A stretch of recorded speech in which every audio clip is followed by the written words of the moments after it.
أعوذ بالله من الشيطان الرجيم. بسم الله الرحمن الرحيم. هل أتاك حديث الغاشية؟ وجوه يومئذ خاشعة عاملة ناصبة تصلى نارا حامية تسقى من عين آنية ليس لهم طعام إلا من ضريع لا يسمن ولا يغني من جوع.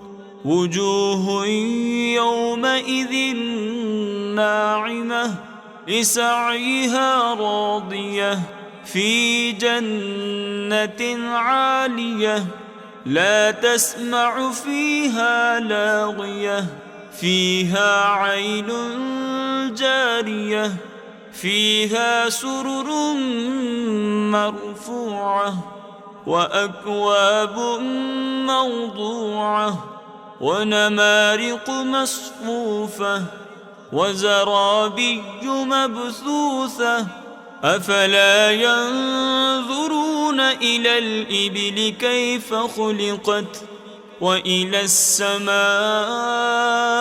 كيف رفعت وإلى الجبال كيف نصبت وإلى الأرض كيف سطحت فذكر إنما أنت مذكر لست عليهم بمسيطر إلا من تولى وكفر فيعذبه الله العذاب الأكبر إن إلينا إيابهم ثم إن علينا حسابهم.